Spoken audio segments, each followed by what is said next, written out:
I had the great honor of spending 2 years working with Joanna, creating a podcast called We Are the Great Turning.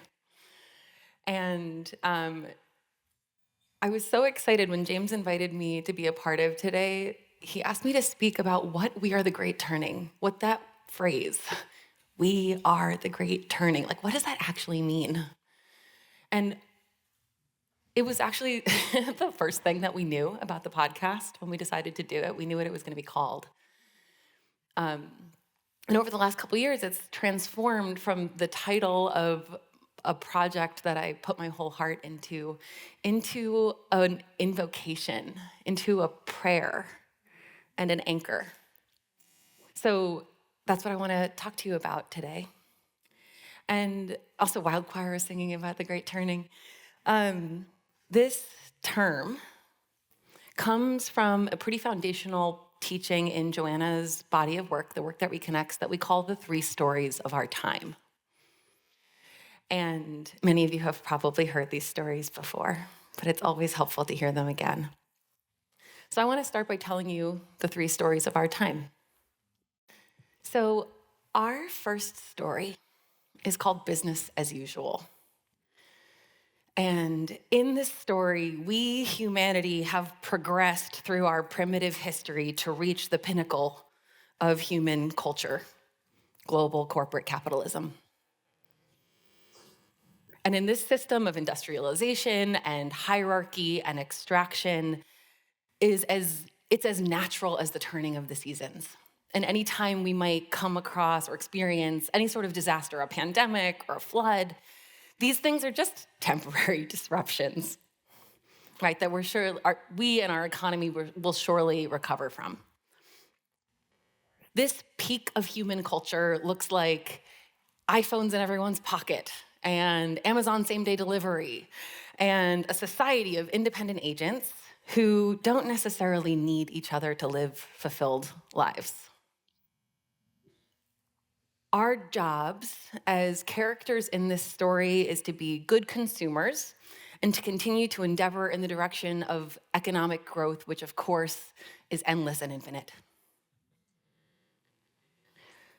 In this story, comfort and convenience is available to all who work hard enough. And if you do not have these things, it's your personal failure.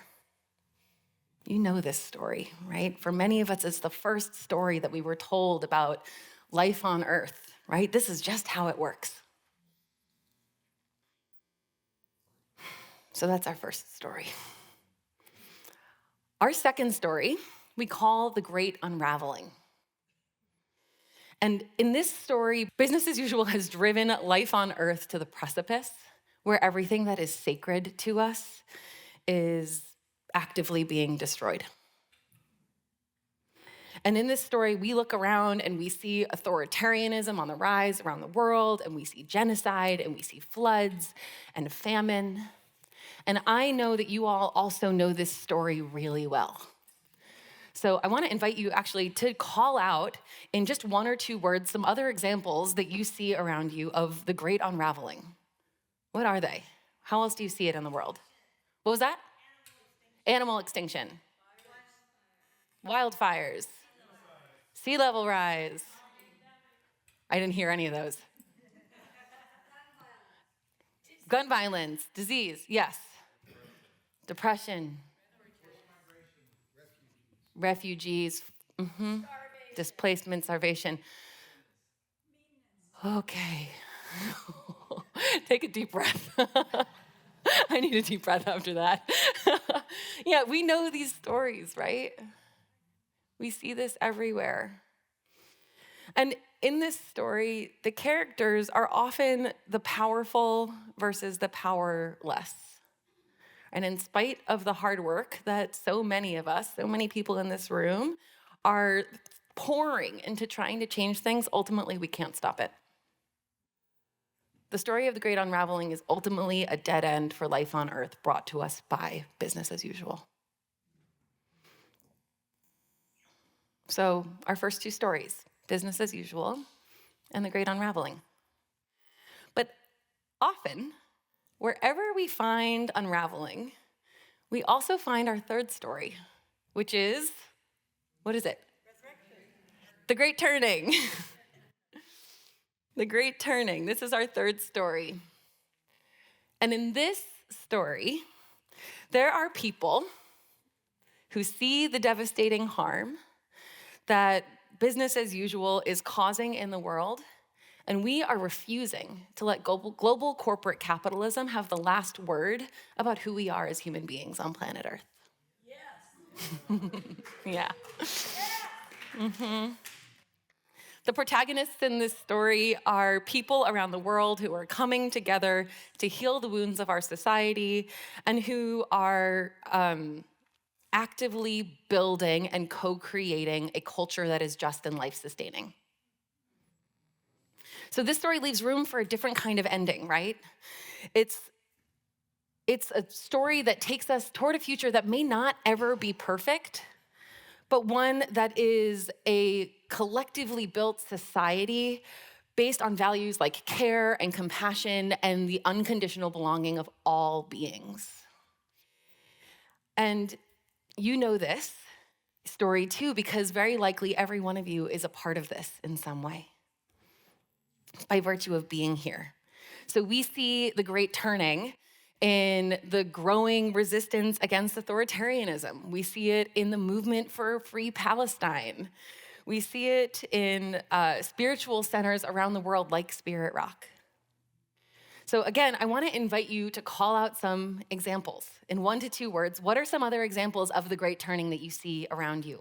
So what are some examples? Protests. Hope.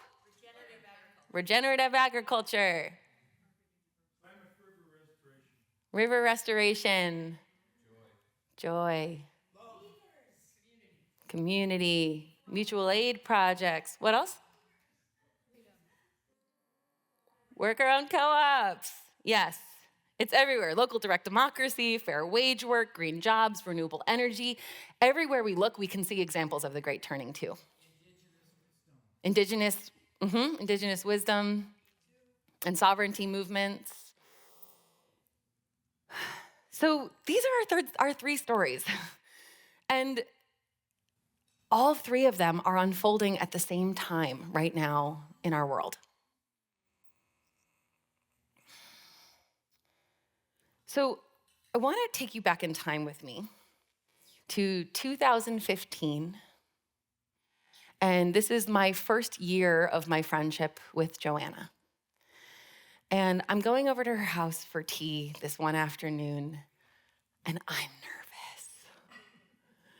Because at the time, I'm working at a nonprofit in San Francisco called Rainforest Action Network, and I'm campaigning against the global palm oil industry. And I have to tell Joanna that I have a little bit of a gripe with the things she's been teaching me. So I go over and I say, okay, Joanna, you know that I love you so much and that this work is changing my life. But like, I'm not really buying this whole Great Turning thing. You know, like I really want to. It sounds incredible, but every day I go to work and I'm face to face with the corruption and the greed of the mega corporations who control our food system. And I'm looking at images of decimated rainforests. And my team is telling stories of people in slave labor conditions. And it feels like these power holders, the people who are creating this harm, who have the power to stop it, the best I can do is to be an inconvenience to them.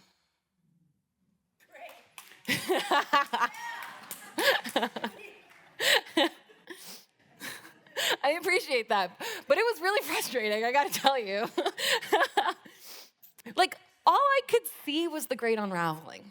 You know, it felt like I was in a soccer game, or it was a soccer game. It was team business as usual versus team Great Turning.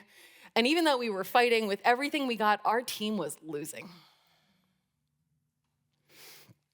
And when I said this to Joanna, she gave me this smile that I've only over the years come to understand that she's about to say something so elegant and wise that's about to blow my mind.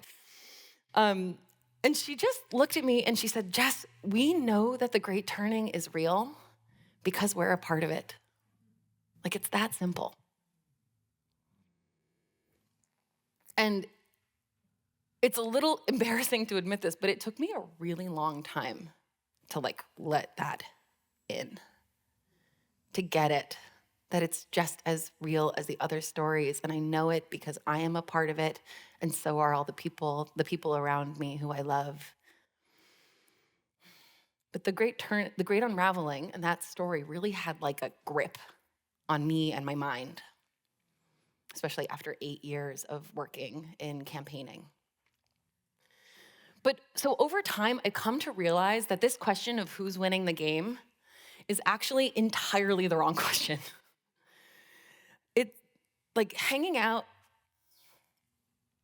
Being a part of the Great Turning is not hanging out in the stands of a soccer stadium asking which team's going to win. It's asking which team do I want to be a part of, and then it's getting off the stands, into the game, playing all out, no matter what the scoreboard says. So that's the Great Turning. That's what it is.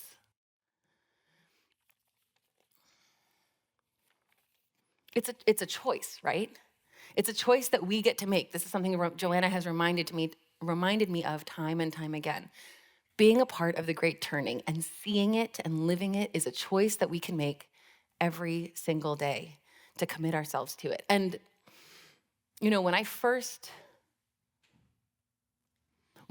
heard this, I think one of the reasons it was hard for me to really get at first is that I sort of saw it as a fork in the road. Which road are we going to go down?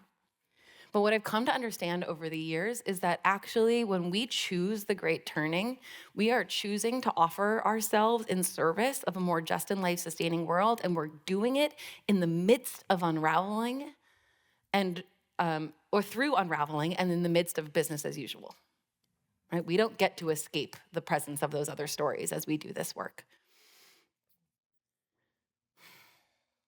Joanna says it's the great adventure of our time, which I love, the great adventure of our time. Because just like any epic adventure, the stakes are high, the possibilities are infinite, the protagonists are flawed, and the outcome is totally uncertain. And that's what we choose when we choose to step into offering ourselves to something better that we believe is possible. So I want to take you back in time with me again, but this time to the summer of 1994. And this time I'm 6 years old. And I'm in the driveway of my childhood home in suburban New Jersey with my dad learning how to ride a bike. So I've graduated at this point from riding around in the flat of the church parking lot down the street, and now I'm learning to ride on hills. And this is really important because at the end of our driveway is a street that slants down that we call the Big Hill, that ends in a cul-de-sac where every night of the summer, the kids of my neighborhood get together to play manhunt and sardines.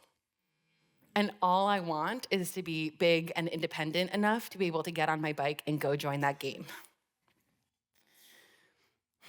So I need to learn how to control my bike on a hill. And so my dad is standing at the top of the driveway, and I'm holding on tight to my handlebars. And I start to go down the hill, and every time I do it, every time I start to pick up speed, I panic and I bank into the bushes, which is not fun for me.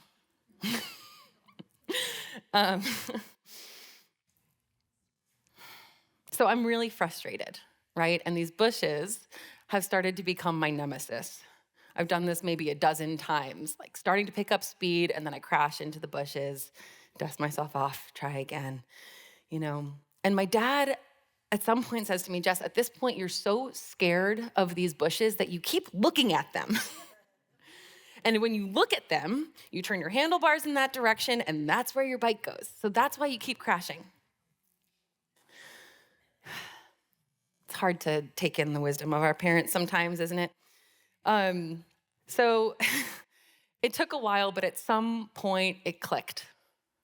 I got it. I knew where the bushes were. They weren't moving. They weren't going anywhere. What I needed to do was take a deep breath and set my sights on the end of the driveway, trust myself, and pedal.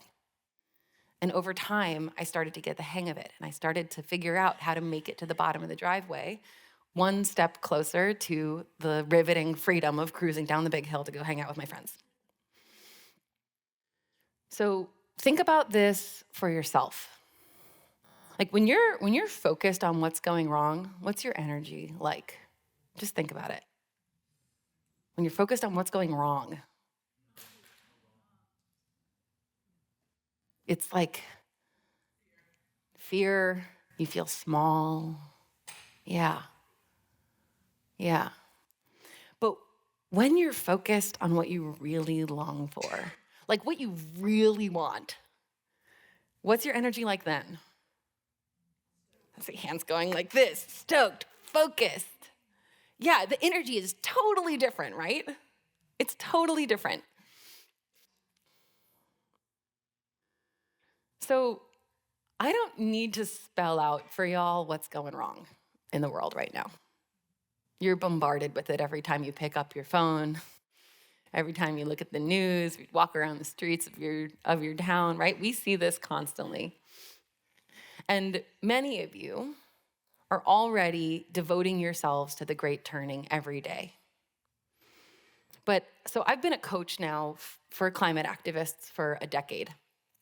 And the last 3 months have been a wild ride because it has felt like the whole landscape of my work has shifted in some ways. And something that I've been noticing is that even the people that I support who are really practiced at this, like who have been showing up day in, day out, offering themselves to the creation of a better world for decades, even those of us who have been doing that are struggling right now to stay focused on what really matters to us and what we love. And it's very easy for us to get pulled, right? To have our attention pulled into despair and into looking and spinning out on everything that's going wrong. So when I'm talking about staying focused, I want to be really clear that I'm not talking about negating anything, like turning away from what's wrong. And I'm not talking about turning away from the heartbreak and the pain of this moment either, right? If you know Joanna's work, you know that she teaches us that our heartbreak is the other side of the coin of our love for the world. We can't make our way into an emerging, growing, great turning without those things, without looking and telling the truth at what's going on and feeling all that that brings up. So staying focused instead might mean remembering that the only way the just and life-sustaining world that we really want comes into being is by us carrying it piece by piece every single day into being together. That's the way it happens. And this is a hell of a mindfulness practice, y'all, especially these days, right? It takes an incredible amount of imaginative and spiritual fortitude to bring our attention back again and again from the mess to what we love and what we really want for our world. And we can't do it alone, right? Especially for those of us, like I was really raised in a context where the story of business as usual was the natural order of the world. And so I expect that I will spend the rest of my life bringing my attention back from the proverbial bushes of despair and individualism back to the reality of what I'm here for, right? And this is why I think that what we need to help each other, well, there's two things I want to share that I think it is our job to help each other remember. First, that as my teacher, Kasia Urbaniak, often says, what we are fighting for is infinitely more powerful than what we're fighting against.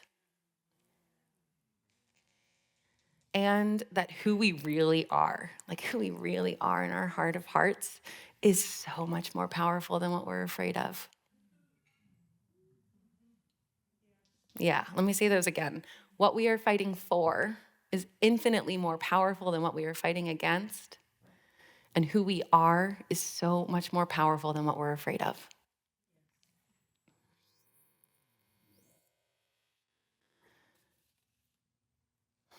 So I want to talk about, come back to this question of what does We Are the Great Turning really mean? For me, it means there's no savior and there's no silver bullet, as much as I might wish there was. And it means that there's no map, y'all. Like we don't know how to do this. We haven't done this before. If we knew, it would be done. It's just us.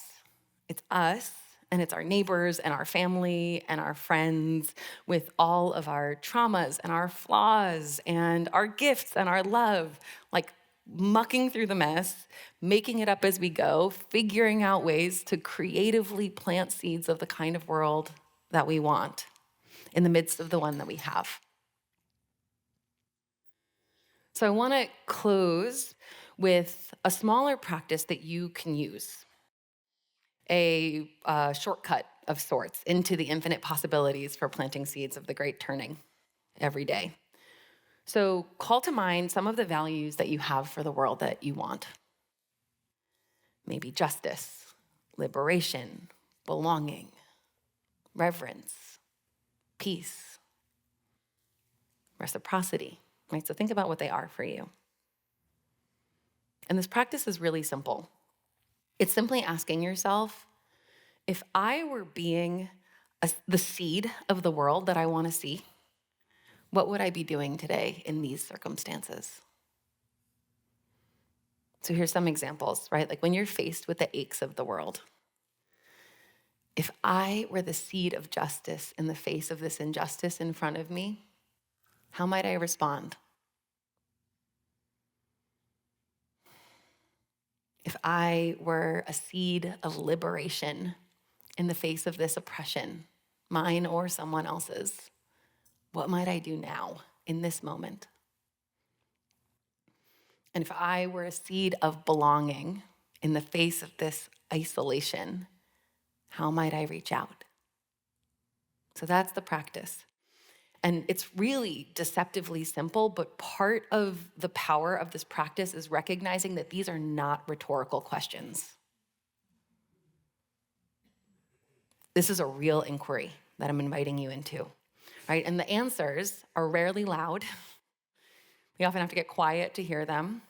They're rarely perfect. Sometimes they look extraordinary, but often they feel pretty mundane. And the task is to ask them honestly and listen carefully into our bodies and into the earth, and refuse to let the messy circumstances of our world or the limitations of our own skill or experience keep us in the stands. And when we do this, this will blow open the doors of possibility. Blow them open, and we will be so surprised by the creativity and the compassion and the cleverness and the capacity for care that will spring forth from us. Something that Joanna said to me while we were recording the podcast was that there is no limit to what we can do if we do it together. And so that's the great turning. It's us.